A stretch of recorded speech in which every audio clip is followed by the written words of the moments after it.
No mai, haere mai.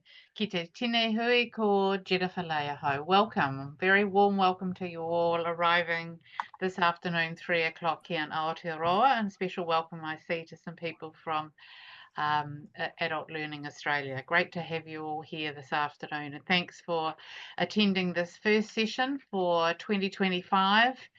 Thanks to Adult and Community Education Aotearoa. I am going to start with a blessing for all of us. So I know many of you will have been busy teaching or busy in meetings or busy with your work. And so this is just giving us a chance to gather together, join together, and do some learning in this next hour. So it's in Te Reo Māori. I'll read the karakia. Me karakia tātou. Manawa mai te Māori I nuku, manawa mai te Māori rangi. Ko te Māori kaio he Māori tipua. Ka pakaru mai te pō.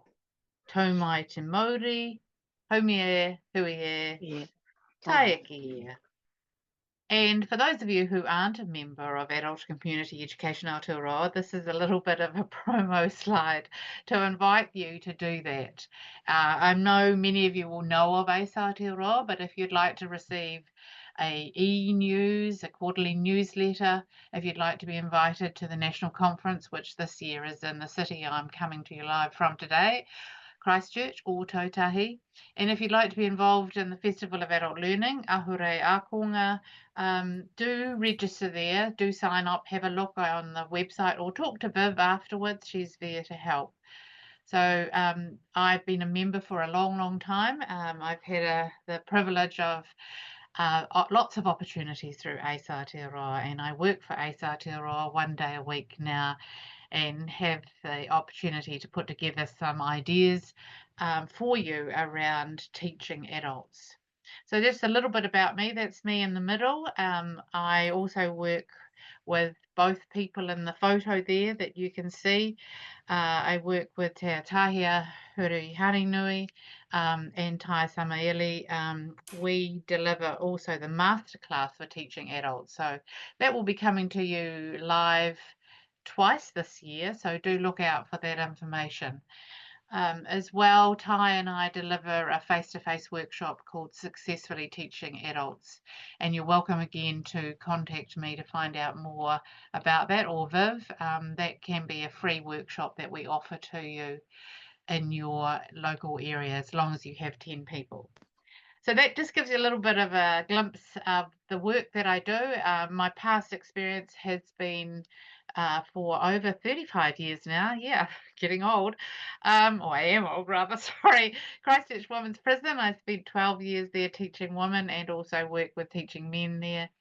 And men at the men's prisons here in Christchurch. University of Canterbury, I've taught on the Diploma of Adult Teaching and Learning and the Certificate of Adult Teaching there. And ARA Institute of Technology, I have also worked alongside learners there, teaching and supporting them as well. And Ako Aotearoa, have worked now for 5 years. So Ako Aotearoa, the Centre for Tertiary Teaching Excellence. This first session is dedicated to how to write an effective lesson plan, which is probably something that we're all very much involved in doing and teaching adults at this time of the year. I know certainly for me at the start of the year, my lesson plans are a whole heap better than they are at the end of the year, and perhaps that's true for some of you as well. Not that I'm disclosing any great secrets there, but I think as time goes on, it's harder, isn't it? It's hard to find the time to write the lesson plans as we'd all like to write them. So I have going to start off just quickly now with a quick poll that Viv has prepared for us, for all of you rather, and you'll be able to see that now about you and lesson planning. Can you please give me an answer to how you feel you are as a lesson planner? Are you very detailed? Do you put in some details but leave a little bit to what happens on the day? Or are you the sort of planner that goes with the flow? I'd just love to get a sense of how you plan. Okay, so it's pretty much clear, isn't it? Pretty clear already. Let's see what percentage. We've got about 87% have participated. So it's pretty clear that some of you are very detailed planners. Looks like it's about 17% of you. And then if we go with the flow, we've got about 10% of you there. But the majority of you, 73%, are working with some details. So thank you for that. It's good to get a sense of how you plan, and good to know that probably perhaps much of the content I'm going to share with you, but I don't know about you, but I always like being refreshed and reminded of the things that I need to do in my teaching, because sometimes life gets so busy that it's hard to keep on top of absolutely everything. So I'll just close that poll. Thank you for that. Let's move on. So I have the role as the advisor of the Adult Community Education Teaching Standards for Aotearoa. And the workshops that I've designed for you online very much fit with the ACE teaching standards. So they describe for us as tutors or people who work with adults in teaching, describe what makes a good tutor. And these are the two today that I have focused on around planning. So you can find the full list of teaching standards on the ACE website, but just so you know, this is the reason why I've planned this session today around planning for teaching. I'm also interested, and I thought I'd start with something a little bit brave, a little bit courageous, and start with something a little bit like, when things go bad, when things go wrong, what hasn't worked for you? Like, what has been your worst lesson planning mistake? I will start, and then I would be really keen to hear from any one of you. If there was something that you did way back in the day, um, I'm just but you've also learnt from it. So it's a little bit of vulnerability here, but I think, I think all of us have times that we think we could have been better as an educator, and that's why I like to keep on learning. But yes, I can clearly remember when I've written a lesson plan and delivered the lesson. And in this particular case, I was delivering, well, there's two instances. Both times I learned from it. So one was when I first started teaching men at Rolleston Prison here in Christchurch. And so I wrote a really full lesson plan. But because the lesson plan was so full, I really struggled because I felt like I had to get through everything. And so, back in my early days, starting teaching prisoners too, and starting teaching, I felt like I was probably a bit anxious, and so that's why I felt I had to have such a full lesson plan. So what I learned from that was actually it's probably not a good idea to write every single word in the sentence of what I need to say or what I want to cover, but to just put something, like points so that I can know what I need to cover, or to make the lesson plan a bit clearer. So that was one lesson planning mistake I've made. The other lesson planning mistake I've made has been with corporate learners, actually. I do some work sometimes for the Institute of Management here in Christchurch and around the country. And occasionally the lesson plans I've been given by them don't have enough content, or the group is so small that they cover the content really quickly. So again, what I've learned from that is to have a backup plan, is to have a plan B, because I haven't had quite enough information, quite enough content there for the lesson. So I've always had something else that I can follow up with. So that's two of my examples I've shared. Has anyone got anything they would like to share about something that went wrong for them with a lesson plan? But it was a really good learning experience. Anyone brave enough to share out of all of you who are there today? I work as an art tutor, so I think the planning mistake I made once was no differentiation. I had a group that was moving on to the second kind of level of, art course, and had some new members who hadn't done the first, Yes. course. So I Yes. was moving at the pace with the majority who was the, second level, and they were quite quick to pick up the basic skills and, things that we'd learned previously. And I didn't realize that they were like the new ones were struggling a bit. I moved quite fast through the lesson plan, through the lesson. So they, at the end, they were really nice. I'm like, oh, we are struggling. We don't know what you're talking about. So I had Oh to actually, no. slow down and explain, just gave the work to the other ones and make them understand, and then go back and assist them to understand what we're talking about. So that really made me understand, realize Yes. that, differentiation when you are dealing with Yes. different group levels and stuff. So Yeah, yeah. Oh, thanks, Amina. thank Thanks, you. and thanks for being able to laugh at it Yeah. now. But Yeah. I'm sure at the time At you that weren't time now. able to laugh at it. Yeah, Yeah. I felt like crying though. I bet. Yeah. Yeah. Yeah, Well, but thank you for sharing that. Does thank you. anyone else have one of those bad times that they feel happy to share?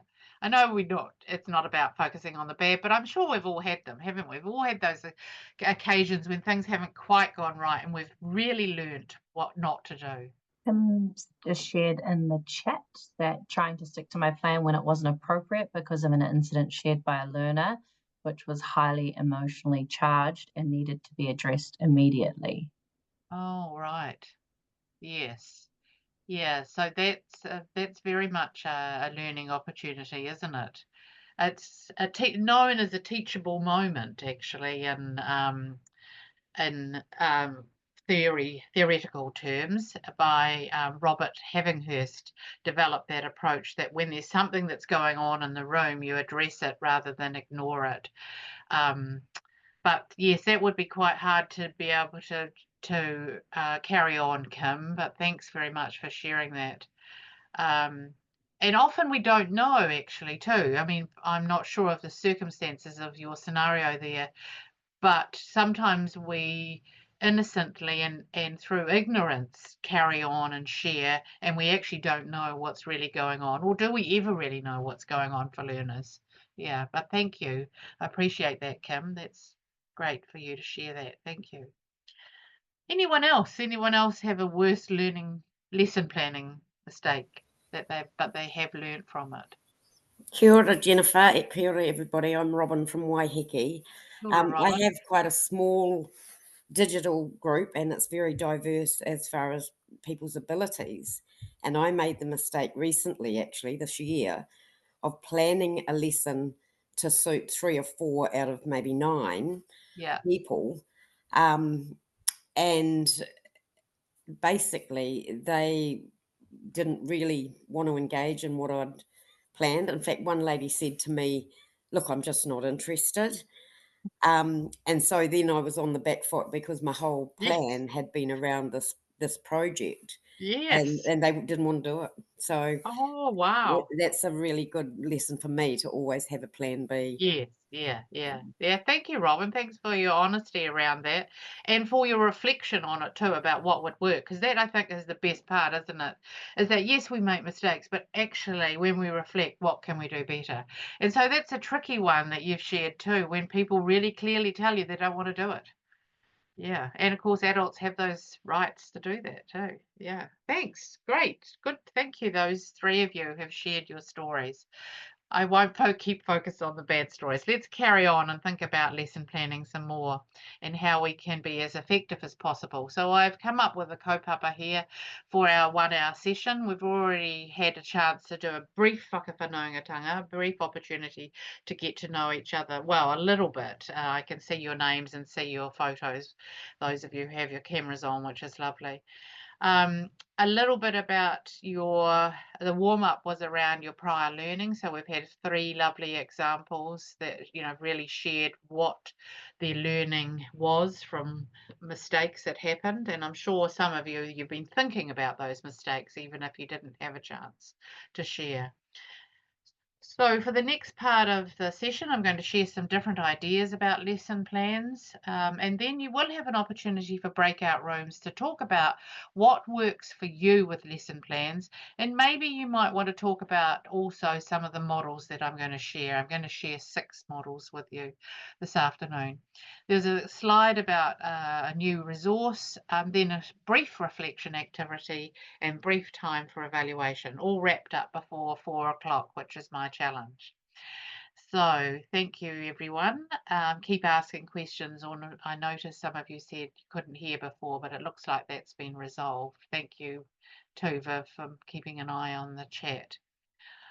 Okay, so whenever I start planning a lesson, and I have done that, as I said to you earlier, lots and lots in different contexts, in prisons and community and universities in the corporate world, and most recently online, but also, of course, mostly face-to-face. So these 4 questions stood out for me from what I do when I start to plan. I think about the who. Who are the people that I'm teaching? What is it I'm teaching a course? But importantly, it's how will I teach it? And then the other key thing is how will I know what my learners have understood? So some really key thinking at the start before I move into planning. So these are the objectives, like learning outcomes, that I focus on too, because whenever I'm planning, I'm thinking, so what is it that I want the learner to know at the end of the lesson? So what has been the point of what I'm teaching? And what do I want them to be able to do at the end of the lesson as well? So these are 2 key questions. I know there probably are other, a whole lot of other questions we could ask, but for me, these 2 stand out as the most important whenever I plan. And now I'll move into 6 models that I quite like. I'm not going to say to you, you need to use any of these, but as we saw from the poll, a lot of you are doing some planning already, and so will have your own ways of planning. What I liked about these 6 ideas is that it just reminded me of the different ways I can plan. So I don't always have to stick with a linear plan, and I don't always have to stick with the same. And I may sometimes choose to plan like this, which is quite short. It's just simply identifying the learning objectives, the outcomes, and moving into an introduction.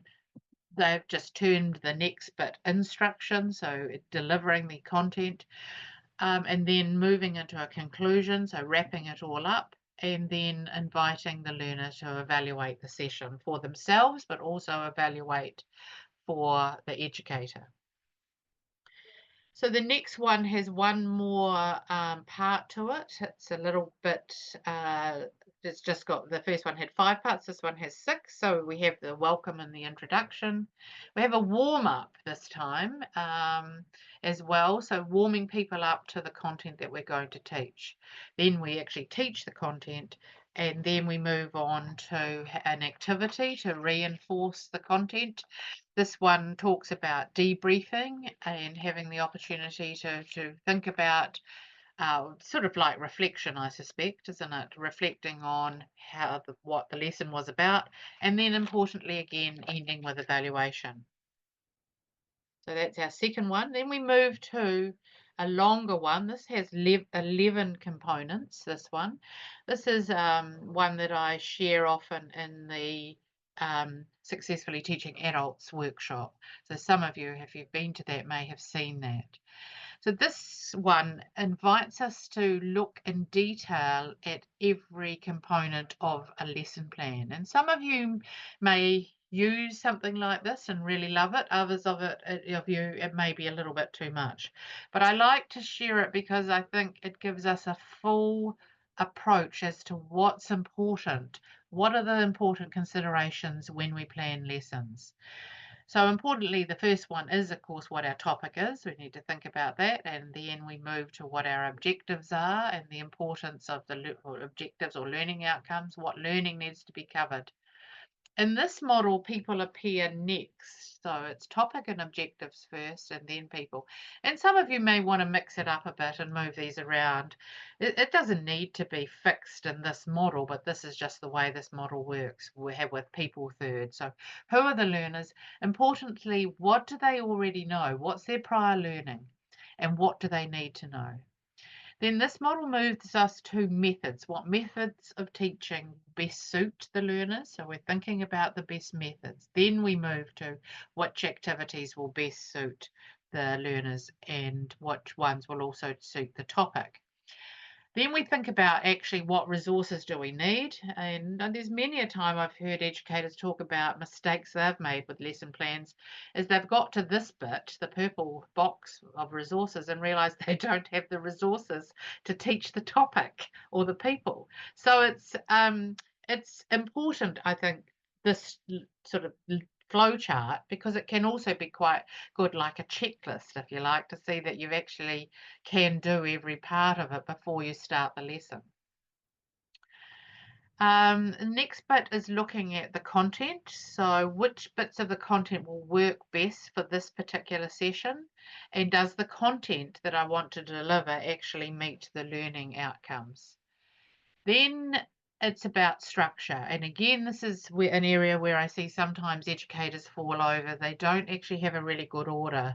And so they're teaching things second that they could have taught first, or they mix it up so much that the poor learners get confused. And not that I don't do that too, but I'm just remembering some classes I've been to and experienced myself as a learner where I feel like the structure wasn't quite sorted. So structure is about the best order. What's the best sequence? How will you ensure that there's a range of activities, and how you break it into manageable chunks is the idea behind structure. And then, as I said to you before, assessment is always important. Like, how will we assess the learning? What is it that the learners will learn and walk out of the room with, or online? What will they walk away knowing? How do we know that they've understood the content of the lesson? And then we move to feedback, and how will I let learners know that how they're going with their learning? What will I tell them so they know how to improve or which bits they need to focus on? And then finally, thinking about the evaluation. So how will I evaluate this particular lesson? What tool will I use to evaluate it? And how will I invite learners to evaluate their learning for themselves? So that's quite a complex lesson plan framework there of 11 components. But as I said, I quite like that one for me to double check each time. So we've just got 3 more. Thank you for your focus there. Are there any questions? No? No question, but there is an acronym that Jacob's popped in there to help people remember this. So TOP, T-O-P, RAM, R-A-M, C, and SAFE, S-A-F-E. Oh, that's so cool, Jacob. Thank you. That's great. I love that. That's really helpful. Thank you. Yeah, acronyms can be really helpful like that. Cool, thanks.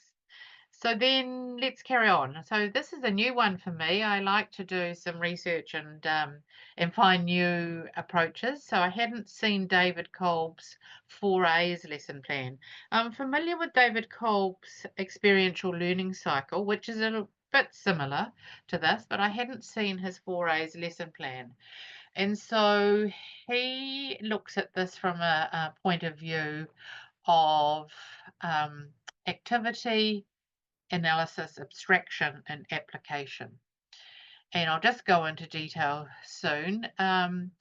It's often useful for when you're teaching something where you need to solve problems, maybe. Maybe this approach. So again, I'm just offering you a range of approaches that you may choose to use. You don't have to use them, but you might think, oh, I quite like that way of working instead of a plan which is more linear. So here's a few details about it.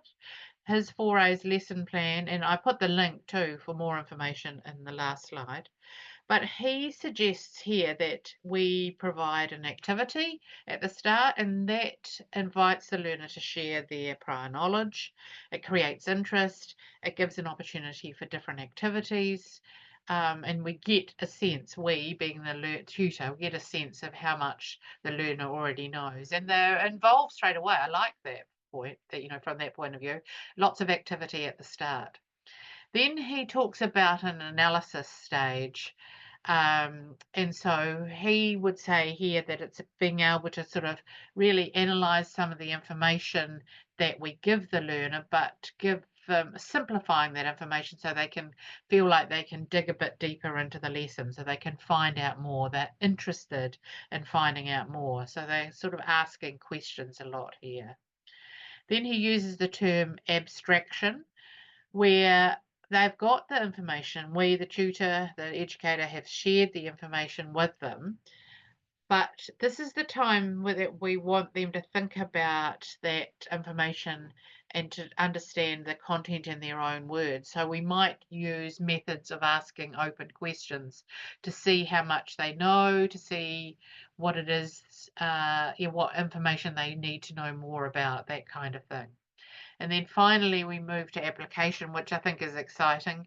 And that's the bit about inviting learners to apply what they learn to solve problems and to bring it alive, basically, make it a real life situation. So that's Kolb's lesson plan, its approach.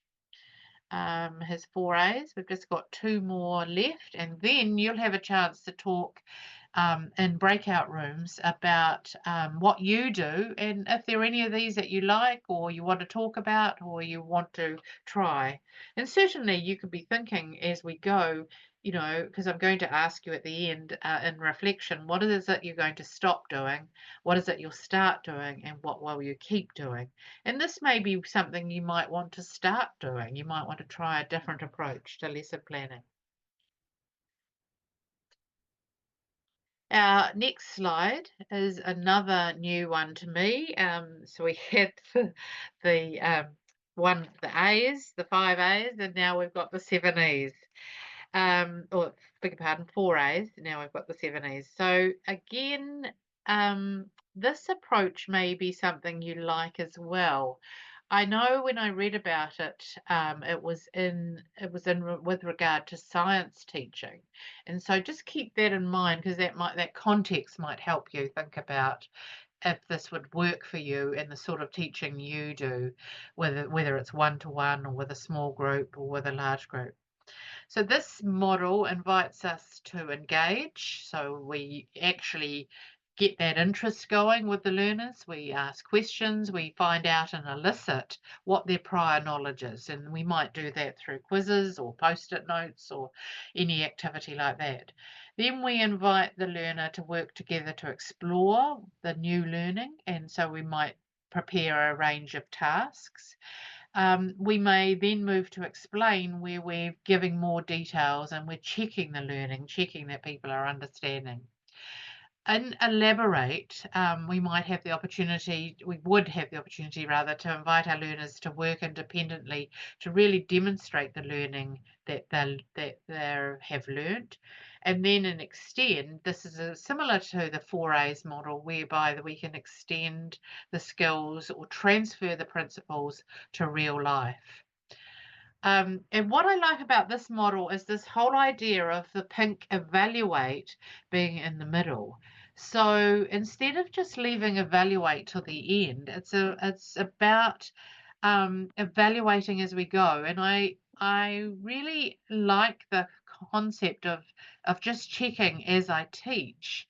And inviting learners to also to do peer and self-assessment, you know, how their learning is going. And so instead of just leaving it till this is the last day, let's evaluate how I go, I might evaluate in each of these stages and ask some kind of a question to gauge how people are going with their learning, get them to check their learning, that sort of thing, with a peer or with themselves. So that's what appealed to me about this model.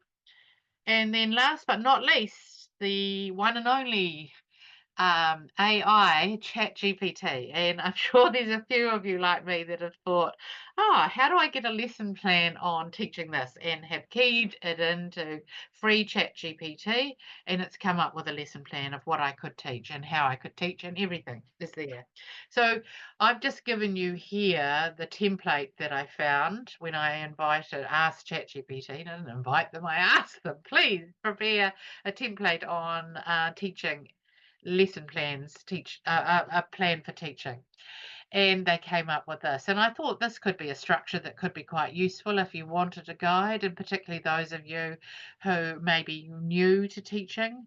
I think it covers everything really well, and so I'd probably print that out, or maybe just copy it rather, and then just fill it in for the teaching that I needed to do.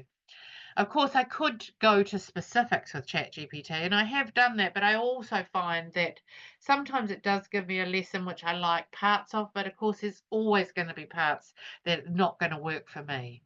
And so I will use and do and try and incorporate my own approaches. But it is a starting point. When I'm really stuck, it's a good starting point to try ChatGPT or some of the other AI tools that are around now.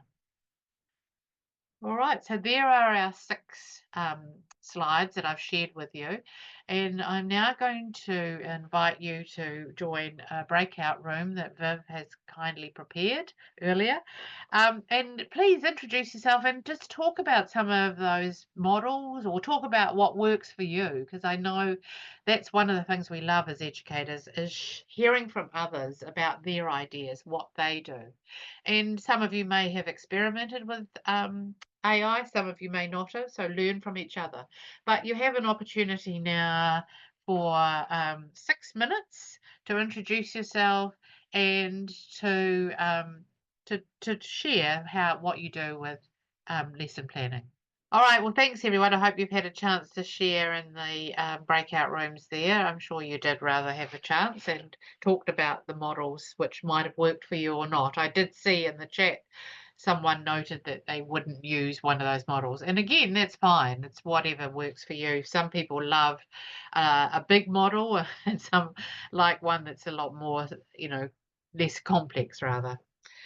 So one of the things that I have found from preparing for today's workshop was this resource that I'd like to share with you now. And it happens to be on the Ako Aotearoa website, where there are lots of free resources. There's the link for it there. You'll get that when you get the slides, but you could also just key in Real Good Teachers Talk About Lesson Planning. There's a series there of Real Good Teachers talk about lots of things, and this is the one about lesson planning. And what I liked about this resource is it's only 2 pages, but it was really user-friendly. And I'm going to, on the next slide, give you an outline of some of the questions they asked. But what I liked was it talked about begin with the end in mind. And it is a quote from Stephen Covey, but they use it here for planning lessons. Always think about the end when you start. And it reminded me that that's what I'm doing all the time when I'm thinking about those learning objectives. Remember, we talked about those at the start this afternoon. What do I want the learner to know? What do I want the learner to be able to do? These are the questions that were apparent that they shared on the 2-page handout, and I thought they were really helpful just for prompts for me thinking when I teach, what is the best method, what are the needs, what are the learning outcomes. Of course I do that, but how will I assess, what will I get the learners to do, how will I support them, how will they get feedback, and how will I evaluate. They're just prompts. And again, when I'm teaching and maybe haven't taught something for a while and I forget about how to do lesson planning, or when I remember when I was new to teaching, these are the sorts of tools that are helpful for me because they're prompts. They're not too complex, and they just remind me, oh yes, assessment, oh yes, feedback, how do I do that, how are we going to do that. So that's what I liked about that. So if you get a chance, have a look at that 2-page document there that you'll get the link for. So just to wrap it up too, I just wanted to share with you the one thing, of course, that I learned from when I made mistakes with my planning, and that was to have a plan B. And I learned that early on because I just thought, because of the mistakes that happened, I didn't have enough content, or I had too much content and there wasn't enough flexibility. It was important for me to have a plan B. And before we close, I just wanted to share this quote that I liked. It's about teachers are not defined by their lesson plans, they're defined by their passion. So, for those of you who don't plan much, don't feel bad about that. I'm sure your passion is carrying you through to deliver wonderful lessons. But what I like about being able to work with a lesson plan is that we're considering all aspects of how learners learn, not just the way perhaps I learn. And that's what I like about having a lesson plan. It reminds me to think about every single learner and every single need. So that's why I try to use a variety of templates and use a variety of approaches so that I'm all the time thinking ahead about how to make the lessons as interactive and as engaging and as worthwhile as possible so learners learn. So, thank you. I can see, Marjorie, that you've put in there. And we need to remember we have visual and oral learners. Yes, thank you for that. And of course, kinesthetic, those who want to do lots of activities too. So we're coming to the end now, and I'm just wondering, are there any pātai? Pātai is Te Reo Māori for questions, and Ngā Whakaaro, any thoughts and reflections? Any other questions at this stage? Can I just ask, how does one assess, like if you make a plan for a course, Yes. obviously it's before the course happens and you have no idea who the learners are, and then on the day the learners, you learn more about the learners. How does one adapt what one's done? Is that like having two plans for high level and low level, or? Yeah, I think you've answered it there, Fiona, and it is the challenge, isn't it, for us all teaching adults, is we never quite know who's going to turn up and what experience we have. I think the key thing is there that we ask about their prior experience, and so we get a sense in the first session. So I think for me, I try not to be too hard on myself on the first lesson. If I have the luxury of working with them again, then I can adapt in the second lesson. But I do try to have options in the first lesson, like you said, for the advanced, if you like, or whatever words you use, but try and have two plans, plan A, plan B, operating. And then, and if I've done the work in the first lesson, then I can work out how best to assess as well. But it isn't easy. So yeah, good question to ask, Fiona. Thank you for thinking about those things. Yeah, and so we've got a question from Jacob, I think there. Well, a comment from Judith. What I believe is a lesson plan is just a plan. It just aids in our execution, but it's not the be all and end all. Yeah, I agree. I agree, Judith. It isn't. And it's great when we can be flexible and not stick to our plan. And I think that's one of the good things about you all here today and learning and realizing how we all work in different ways, but can also be free enough and confident enough in our ability to teach adults to not always use a plan. I can see a question from Jacob. He talks about lesson planning for a whole term, especially when your term planning was for a higher level, but then it turns out they're much lower level than expected. Yes. Yes, sorry, I joined late, so if you answered already, my bad. Oh, that was your question, how to plan for a whole term. Yeah. Yes, well, that's probably, it is hard, isn't it? I've probably done that too, is plan for the whole term, and then you meet the learner and realize, uh-oh, none of this is going to work. So I think sometimes try and have that flexibility, like Fiona, I was talking to her about, is on that first night or first session, try and gauge and do lots of prior learning experiences, or sorry, opportunities, beg your pardon, I've just moved on. And try and find out as much so then you can adapt your plan, and maybe you don't have to have work on the whole plan. You might have a loose outline, but you might fill it in. Was there another message here? Yes, exactly. Thanks. Thanks, Jacob. All right, time for you to reflect. And this is an oldie but a goodie. Many of you may know this one. It's simply thinking for yourself now. And some of you may wish to write it down. Some of you may just wish to keep it in your head. If we were together face to face, we could share it. And if you are together, you might want to share it. But what is it that you're going to start doing because of what you talked about in your breakout room or because of the session today? What is it you're going to stop doing because you think, oh, no, that's not going to, I don't need to do that anymore? And also, what are you going to keep doing or continue doing that you already do and you realize actually that's a great way of working? I'm going to keep doing that. So I'll give you a minute now. And some of you are writing in the chat, which I love. Thanks, Judith. Yes, I was just going to say, feel free to write in the chat. Yeah, Judith, thanks. Stop being too structured. Yes, it's hard not to be structured, I know, but it's such a freedom, isn't it, to try and just be a little bit more chill sometimes.